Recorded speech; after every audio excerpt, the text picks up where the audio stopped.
iPhone 15, 15 Plus, 16e, 16 normal, 16 Pro, 16 Pro Max. Ça peut devenir compliqué de s'y retrouver dans la gamme des iPhones chez Apple. Et c'est pour ça que dans cette vidéo, je vais vous expliquer les spécificités de chaque iPhone de la gamme pour vous aider à choisir si vous êtes un peu perdu. On va commencer d'abord avec l'iPhone 16e, qui vient à peine de sortir. Il est doté d'un écran OLED de 6,1 pouces avec un taux de rafraîchissement de 60 Hz. Il est doté de la puce A18 qui équipe les iPhone 16 et 16 Plus.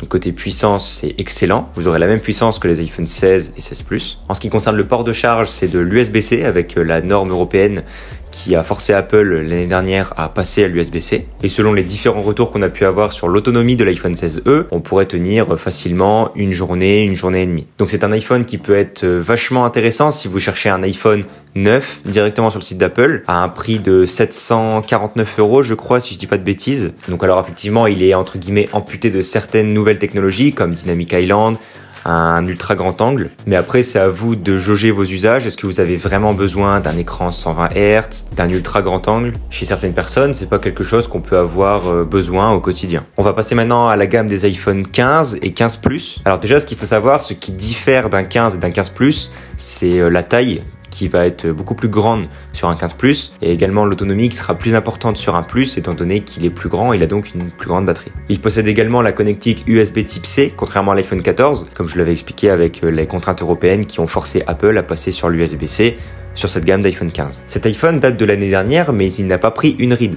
Il a le Dynamic Island, également l'USB-C que je viens d'évoquer. Il a aussi le capteur ultra grand angle que ne possède pas l'iPhone 16e. Tous les deux bénéficient du capteur de 48 millions de pixels sur la caméra principale. En revanche, celui-ci fera l'impasse sur Apple Intelligence, qui sera disponible très prochainement durant le mois d'avril. L'iPhone 15 a aussi Dynamic Island, donc c'est la nouvelle encoche dynamique qui avait été introduite par Apple sur les iPhone 14 Pro et qui équipe aujourd'hui la gamme des 15, 15 Pro, 16, 16 Pro. Alors moi personnellement, je l'utilise Dynamic Island sur l'iPhone 14 Pro depuis 2 ans et je trouve qu'en termes d'utilité, alors c'est pas non plus un game changer, mais c'est quand même sympa d'avoir des animations telles que la musique, le transfert d'un airdrop, l'upload d'une story sur Instagram, mais c'est pas des choses qui vont révolutionner l'utilisation qu'on a d'un iPhone. Donc l'iPhone 15, une très belle alternative à l'iPhone 16e si vous cherchez un iPhone avec Dynamic Island, mais vous pourrez le trouver également un peu moins cher. Passons maintenant à la gamme des iPhone 16 et 16 Plus, les successeurs des iPhone 15, qui sont sortis cette année. Donc les iPhone 16 ont également Dynamic Island, mais toujours aussi l'écran 60 Hz comme l'iPhone 16e et l'iPhone 15 et l'iPhone 15 Plus. Ce qui différencie grandement les iPhone 16 des iPhone 15, c'est que ces derniers bénéficieront d'Apple Intelligence, l'intelligence artificielle d'Apple qui sera présentée en France en avril 2025. Et c'est pour cette raison en particulier que je vous conseillerais plus de vous tourner vers un iPhone 16 plutôt qu'un iPhone 15, car un iPhone 15 sera totalement amputé d'Apple Intelligence, il n'en bénéficiera pas du tout. Hormis les iPhone 15 Pro et 15 Pro Max, mais là je souhaite tourner ma vidéo vraiment sur les iPhones disponibles sur le site d'Apple et les iPhone 15 Pro et 15 Pro Max n'en font plus partie. Donc les iPhone 16, le choix le plus pertinent, je pense que vous pouvez faire si vous souhaitez changer d'iPhone maintenant. Ensuite, si vous savez ce que cela veut dire de prendre des photos en ProRAW et de filmer en log, vous pouvez éventuellement partir sur un iPhone 16 Pro ou un 16 Pro Max. Les iPhones avec la dénomination Pro sont bien évidemment plus spéqués que les iPhones classiques comme les 16 et 15. On a notamment le design en titane qui a fait aussi l'apparition sur les iPhone 15 Pro. Donc cela signifie qu'ils sont plus légers de quelques grammes, mais également plus résistants sur les côtés. Parce qu'il faut bien faire la différence, les iPhone 16 Pro et même 15 Pro ont du titane que sur les côtés du smartphone et pas sur l'arrière. C'est pour ça que vous avez pu voir certaines vidéos drop test des iPhone 16 Pro ou même 15 Pro qui pouvaient casser le dos.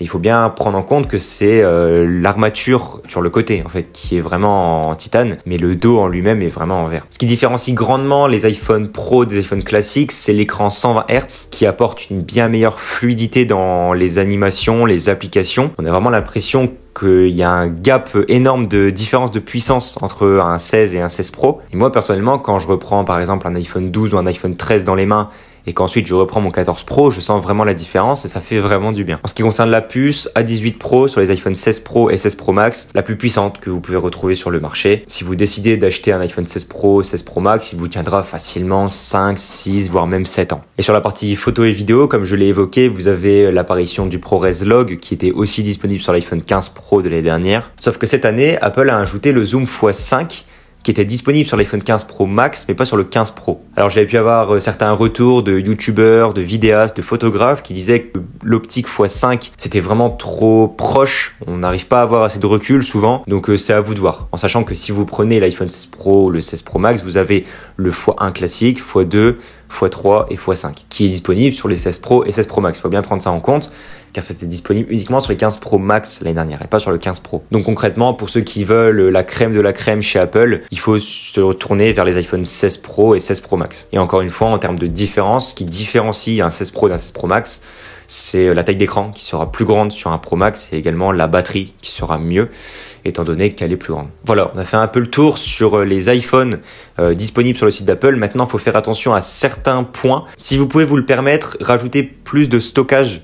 Car 128 Go en 2025, ça commence à faire vachement léger. Nos vidéos et nos photos prennent de plus en plus de place. On stocke beaucoup de documents sur nos smartphones. Et ça serait vraiment dommage de ne pas pouvoir faire une photo parce qu'on n'a plus de place ou il faut supprimer des dossiers importants.